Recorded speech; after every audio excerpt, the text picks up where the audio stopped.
Trump is going to win the presidency, but he can't do it alone. He had to create some strange allies from unknown places, or I should say untraditional places for Republicans. We'll get into the Muslims at the end of this video, but we're going to start with RFK Jr., whom I'm quickly becoming a fan of. President Trump called me 3 hours after his shooting.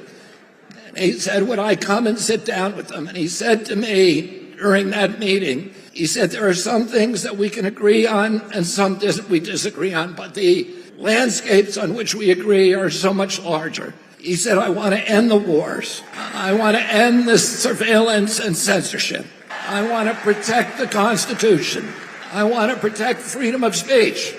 I want to end the surveillance. I want to end the weaponization of government against American politicians. And I want to end the chronic disease epidemic.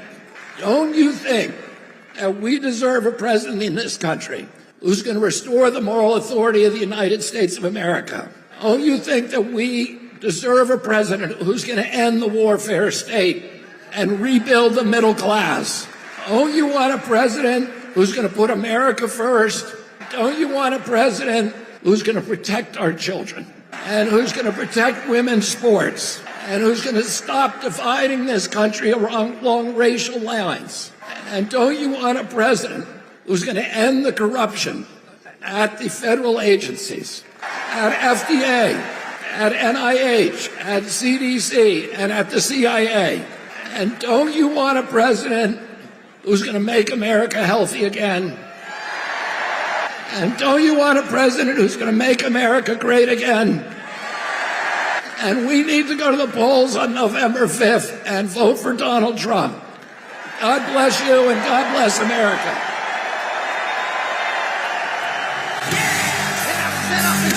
Welcome to Doug in Exile. This is where the happy patriots are. Thank you guys for subscribing. Leave a comment below. Did you once think RFK Jr. was merely a lunatic? Be honest. Because, and I, during my campaign, have never made that promise. I've said, if you've got to go to Congress, I'm not going to tell you. I can tell you what I'd like to do.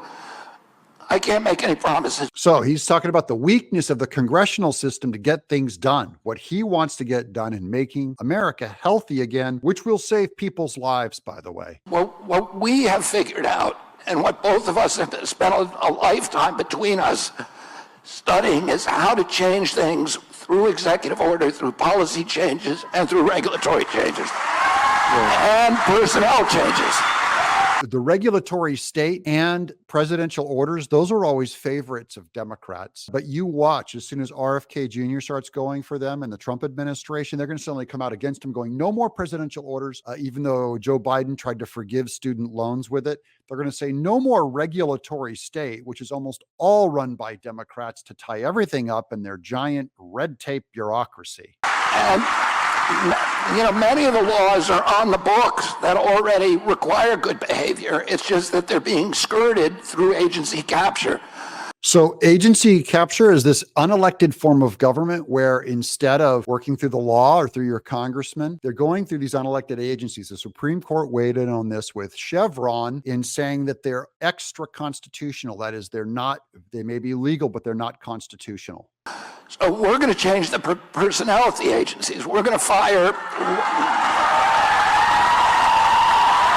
Oh, he said the magic words and the audience blew up. We're going to fire, which that's what you can do because they're not elected. You can fire or move them. We're gonna fire on day one, or if you can't fire them, we can ship them to a new HHS headquarters in Guam. The Homeland Security in Guam. Are you guys for that? I am. Or maybe the Arctic or something. He's going to fire these people, and you have to cut pretty deep to make a difference. It's also why Elon Musk is on this team of oddballs, because Elon Musk is going to be the department. He's going to be of efficiency, and they're going to go in and they're going to gut the state. That's the big reason why a lot of these guys are coming out and they're in fear of Trump. He's talked about the Department of Education, the IRS. He could shrink all of it, but the audience loves the idea of firing these unelected goons that should have nothing to do with our government. Every nutritional scientist at FDA, because all of them are corrupt.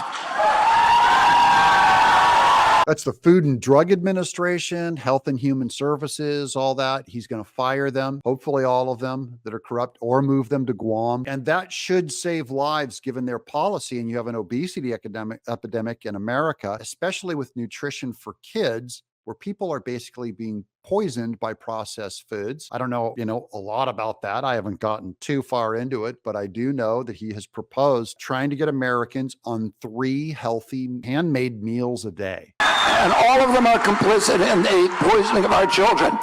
And that should save our children's lives. Now, as great as RFK is, he can't do it alone. You know what I mean? It wouldn't be enough to get RFK's little 4 or 5% to win an election. We have to expand our base. And Trump is in Michigan and he's meeting with Muslims. I just want you to think about that for a second, because when has the Republican Party ever been embraced by the Muslims? As the president said, we just had a positive meeting with President Trump.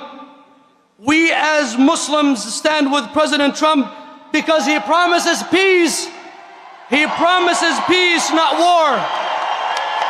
And that alone would get half the Republican Party furious with Trump that he's trying to propose peace and undermine the military-industrial complex. We are supporting Donald Trump because he promised to end war in the Middle East and Ukraine. And Ukraine. That's the big one. Trump is on dangerous ground here when you start messing with that. You have the Pentagon and all that who already undermine his leadership and don't believe in his leadership. They're a kind of an enemy within. The bloodshed has to stop all over the world. And I think this man can make that happen.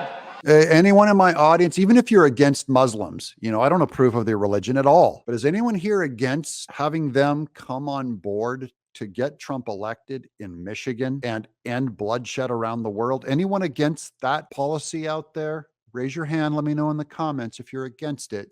I personally believe that God saved his life twice for a reason. Oh yeah, we do believe in God's will. I believe personally that God has saved his life for a reason, which is to save the lives of others. Trump could make the world a safer place. He could certainly, through RFK Jr., save kids' lives through health, and end these corrupt institutions and fire all this leadership. And then, of course, as the Muslims said, bring peace to Ukraine and the Middle East. Is it possible? Do you think it's possible? I think given who we have now, I'd rather bet on someone new, because it looks pretty bad right now on the world stage because of Biden and Harris's weakness. I'm Doug in exile. Love to hear from my military in the comments too.